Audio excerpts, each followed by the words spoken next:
Muy buenos días, queridos inversores. Hola, Caracola. Bienvenidos a miércoles 14 de junio, día importante. Titular: la Fed se tomará una pausa. Y ponemos, como no, al señor Powell mirando de reojo a un Kit Kat. Bueno, este es nuestro chascarrillo en un día importante después de que conocimos la inflación de mayo ayer en Estados Unidos, que ya comentamos que era crucial, y cumplió con el guión de la desinflación. Y para hoy se espera que la Fed se tome un respiro y haga una pausa en la subida de tipos de interés. ¿Cuál fue ese IPC? 4%, el year on year se esperaba 4,1%, el anterior, no olviden, 4,9%, el mensual 0,1%, en línea con lo esperado, y el anterior fue de 0,4%. El subyacente 5,3%, es verdad que el consenso esperaba 5,2%, pero viene de un dato anterior del 5,5%. Estos son los niveles de inflación más bajos en 2 años, con lo cual, pues, albricias, todo el mundo contento. El dólar no tan contento porque cae a mínimos de 3 semanas debido a los datos de inflación que respalda la opinión de que la Reserva Federal no subirá tipos. No obstante, la mayoría de analistas prevén que Jerome Powell siga con un tono un poco hawkish, es decir, la probabilidad en torno al 50-60% de que sí suba tipos en el mes de julio, cuando nuestro querido Pedro Sánchez nos ha puesto las elecciones. Mañana será el turno del BCE, para el cual sí esperamos que suba tipos 25 puntos básicos. Y el Nikkei, que sigue subiendo con fuerza, 1,47%, sube esta mañana y, bueno, pues está que se sale. Por supuesto, en el focus del día, bueno, por cierto, déjenme que lo comenten, ¿no? Yo no sé si era jarabe de palo, pero he visto a este señor con carnet de Podemos que le han ocupado su vivienda, una vivienda que incluso no estaba pagando, pero bueno, el hombre pues estaba indignadísimo con Irene Montero. Bueno, yo sé que hay un chalet en Galapagar que podría ocupar este señor, pero estaba indignado porque, claro, esto de la ocupación es para otros, ¿no? Yo soy de Podemos, a mí que no me ocupen, ¿no? Yo le mandaría al carajo, y me explico, suena un poco fuerte, pero ustedes que son medio marineros, ¿verdad? Saben que el carajo era el punto más alto y con mayor visibilidad de una nave, ¿no? En dicha canastilla se estaba expuesto al viento, al frío y a los fuertes vaivenes del oleaje. Por eso cuando un marinero pues, se portaba mal, cometía alguna falta o error, pues se le mandaba a ese lugar de castigo, usando la expresión vete al carajo. Pues querido Podemita, vete al carajo. Queridos amigos, seguimos, ¿no? Porque, a ver, no le hemos mandado a ningún sitio que no sea, ¿verdad?, un punto del barco, igual que podríamos haberle enviado a la proa o a la propa. Así que ya saben, cuando a alguien le envían al carajo, le dicen que tampoco es para tanto. Simplemente le están llevando al punto más alto, donde hay más visibilidad. Tenemos algunas cositas con el índice de optimismo empresarial NFIB de Estados Unidos, que superó el dato anterior y el esperado en 89,4. Bueno, todavía no es que esté para tirar cohetes, y sobre todo viendo el ISM manufacturero, que está bastante ligado a este índice. Algunas declaraciones de Janet Yellen, que está preocupada por la Unión Europea, el plan de sostenibilidad, el decoupling, el desacople con China. Y bueno, pues les ponemos un montón de cosas, ¿no? De qué está esperando cada uno con el tema de la Fed. Y por cierto, no solo se anuncian hoy los tipos y que deben tener esa pausa, sino que se van a actualizar las proyecciones de macro de la Fed, ¿no? Es decir, va a ser importante el dot plot y va a ser importante lo que transmitan sobre las proyecciones actualizadas, ¿no? Porque cuanto menos cambie desde nuestro punto de vista la Fed sus previsiones, mejor. El riesgo de que las proyecciones de crecimiento se revisen a la baja, se rebajen debido al endurecimiento de las condiciones crediticias, pues hay que tener un poquito cuidado, ¿no? Porque esto sería una señal negativa. Creemos que los miembros del Comité Abierto de la Reserva Federal se apegarán a una imagen macro general sin cambios mientras hacen esa pausa que les comentábamos, ¿no? Así que, bueno, esto debería respaldar el sentimiento de mercado, que, por cierto, el sentimiento de mercado está que se sale. O se ha ido al carajo. Bueno, al carajo no, porque está a 80 puntos. Bueno, si ustedes piensan que esto es irse muy alto. Extrema codicia, querido Rosendo. Extrema codicia, extreme greed. De 0 a 100 estamos en 80. Así que, bueno, como siempre digo, en estos niveles pues hay que ser un poquito más comedido e ir haciendo un poquito de caja, pues no está del todo mal. No es mala opción. Estratégicamente suele funcionar bien. Tuvimos ayer la confianza de los inversores de Alemania, que mejoró inesperadamente en junio. Bueno, las tablas macro que les ponemos, lo que tenemos es que el ZEW expectation menos 8,5 venía de menos 10,7, pero se esperaba menos 13,1.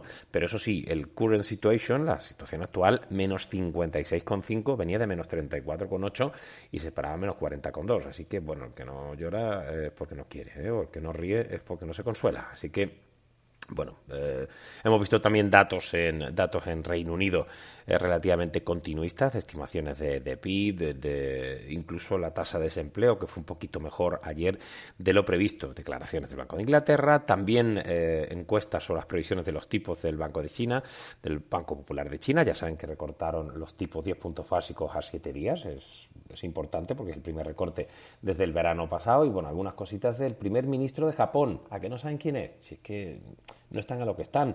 Fumio Kishida, que está considerando convocar elecciones anticipadas. Bueno, como ven, hay bastante chicha. Y el IPC de España, ayer ya se lo comentamos, 3,2%, en línea con lo previsto, pero es un buen dato. El IPC mensual quedó en 0%, se esperaba un menos 0,1%, pero bueno, la verdad es que no echemos las campanas al vuelo porque el precio de los alimentos aumentó todavía un 12%, pero la tendencia es buena. Por cierto, Nueva Zelanda, que podría haber entrado en recesión antes de lo previsto, según su Banco Central. Vamos con un poquito digamos, de estrategia o de análisis. Les hablamos de la cartera Buy and Hold, que vuelve a brillar. Sí, es una cartera europea que está basada en el Fundamental Strengths, es una serie de criterios fundamentales y que, pues la verdad es que ha empezado a coger brillo, ¿no? Y de hecho siempre les ponemos la actualización todos los días, tanto de la cartera el Alpha Value Active Portfolio, la cartera modelo, que lleva un 8,57% arriba, y la cartera Buy and Hold, que lleva un 12,9% superando a los benchmarks a los comparables, ¿no? La verdad es que es verdad que ha habido algún momento, ¿no? Que sí es verdad que las compañías de Buy and Hold no funcionaron bien, pero por lo general estamos hablando de 10 años, solo un año lo hicimos un poquito peor que el benchmark, 9 años haciéndolo mucho mejor. Juzguen ustedes, ¿no? No siempre se puede hacer bien, pero es bastante recurrente.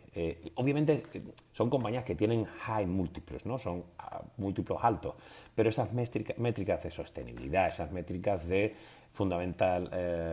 fortaleza fundamental, ¿no? Con unas métricas que les hemos puesto en el diario, ¿no? Que la tienen en una tablita muy, muy clarita, ¿no? Con los cálculos del ROE, del cash flow, del EPS, de margin volatility, del risk, del tamaño, de tal, pues la verdad es que suele funcionar bastante bien. Ya les digo, 12,1% subiendo con bastante fuerza este año. Y en análisis de compañía hablamos de Antofagasta, añadir objetivo 1830, uno negativo. Hablamos de cobre, ¿no? Cuando hablamos de Antofagasta, como saben, ¿no? Y eso da un potencial del 26%. Es verdad que ayer tuvimos tirón de Metal and Mining. A ver, todo va a depender de por dónde estemos en el ciclo, porque si el ciclo efectivamente es de soft landing y después recuperar rápidamente, pues desde luego las Metal and Mining, las petroleras, retail y sobre todo también real estate, después de las subidas de tipos, pues podrían tener un tirón. Yo creo que todavía es prematuro, pero desde luego Antofagasta es una clara compañía muy, muy interesante para tener digamos, en el punto de vista, ¿no? Junto con Glencore, que ya saben que es mi favorita dentro del sector y que ayer subió más de un 5 y pico por ciento, ¿vale? Bueno, les ponemos un poquito todos los puntos positivos con la producción de cobre que aumentó por encima del más 30% de 2008, también las subidas de más del 250% desde 2008 frente a otras mineras diversificadas, los márgenes operativos, la fortaleza del balance, las métricas de valoración, etc. No me enrollo mucho, pero una buena compañía y estamos catalogados como el mejor analista, nuestro querido Varun Sharka, como el mejor analista según Bloomberg de recomendaciones y evolución de la acción en mercado. En Estados Unidos, bueno, Boeing, el gigante estadounidense que mostrará en el Salón Aeronáutico de París de Le Bourget 2023 su cartera de productos. Hemos tenido, ahora les comentaremos, TUI subiendo guías, ¿no? Muy interesante porque yo creo que el sector entra en una fase en la que vamos a tener buenas noticias, ¿no? Ya las hemos tenido con las carteras de reservas, ¿no? También, por cierto, las empresas adscritas al programa Google for Startup en España y Portugal, que levantaron 108 millones de euros, y sobre todo AMD ha lanzado un potente chip para inteligencia artificial llamado MI300X, Esto es un desafío, el desafío más relevante para Nvidia, que ostenta una cuota de mercado del 80% en inteligencia artificial, ¿no? Precisamente Nvidia ayer superó la capitalización de $1 billón, $1 trillion, ¿vale? Tesla, que ahora van dando vaivenes, pero ha subido $250 el modelo Y, otra vez de nuevo en Estados Unidos, ¿no? Y os hemos puesto alguna cosita de Oracle del sector petrolero chino. Sí, cubrimos en la sombra muchas compañías norteamericanas, como saben, aunque bueno, es una cobertura, pues, digamos, basada en múltiplos del consenso.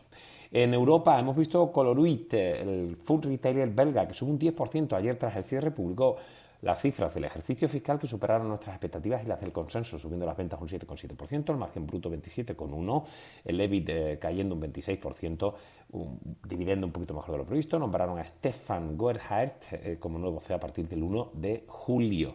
Shell está plana, pero la petrolera anglo-neerlandesa, que ha anunciado un plan de recompra de acciones propias de al menos 5.000 millones de euros a partir de este segundo semestre, sube el dividendo un 15% desde el segundo trimestre y reducirán el CAPEX a 22-25 billion dólares anuales para 2024 y 2025. Para nosotros son buenas noticias y es Shell nuestro top pick. Prosus cae un 1,11, aunque ha anunciado un profit warning de cara a los resultados del ejercicio fiscal. Es verdad que las menores cifras de Tencent en este conglomerado tecnológico, si quieren llamarlo, están detrás de dicha advertencia, y ya se sabía, Tencent había publicado malas cifras, con lo cual es blanco en botella, pero bueno, en cualquier caso prevén caídas de en torno al 40-47% a nivel de BPA. No son buenas noticias, los resultados definitivos serán desvelados el 27 de junio, pero no es una novedad. Cae, y estábamos mirando cuánto estaba cayendo porque no aparecía, sí, un 6,7 Logitech. La verdad es que había enderezado el rumbo, pero Baker Darrell, el presidente y CEO, ha presentado su dimisión tras 10 años en la empresa. Es incomprensible porque si la acción le había pegado tanto, ahora de repente ahora te gusta mucho, ¿no? Bueno, Guy Getch será consejero delegado interino hasta que se encuentre un sustituto. Darrell simplemente va a cambiar de compañía, no ha dicho todavía dónde, ¿no? Están pegando a los títulos, pero parece un poquito exagerado. Y Twig está subiendo un 1,3%, ahora mismo un 2%. Ha anunciado que las reservas ya superan las de la prepandemia y son buenas noticias para la compañía. Alguna cosita Software AG que ha comunicado que, bueno, Silver Lake renuncia al umbral mínimo de aceptación del 50% más 1, además ha ampliado el plazo hasta el 28 de junio de la oferta y la verdad es que ya tienen aproximadamente el 31% del capital de Software AG. Os ponemos alguna cosita de Siemens Energy, que hemos subido la recomendación por las caídas que se han producido en mercado y bueno, pues se hablaba ayer de los accionistas minoritarios de Siemens Gamesa que aprobaron en la Junta General de Accionistas la reducción de capital del 2,21% de las acciones restantes que no posee actualmente Siemens Energy.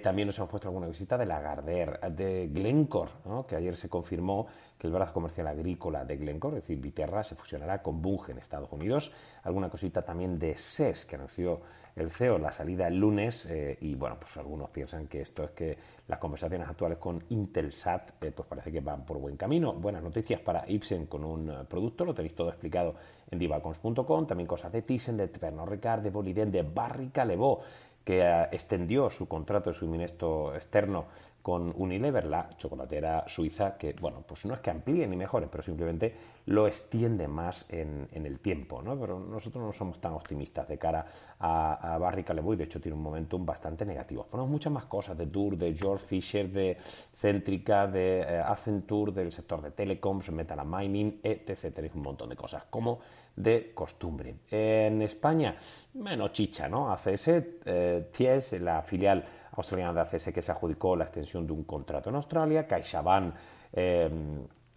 hablamos de los saldos de carteras crediticias, o ponemos alguna cosita sobre BVA, que de hecho ayer lo comentamos en algún medio, ¿no? La entidad financiera acudió ayer a los mercados para colocar bonos contingentes convertibles, los famosos COCOS o los AT1, con un cupón inicial del 8,75%, pagadero trimestralmente, el cupón es anual, pero se paga trimestralmente, y bueno, pues sí es verdad que es la primera emisión de este tipo desde julio del 2020, ¿no? Después del mazazo de Credit Suisse.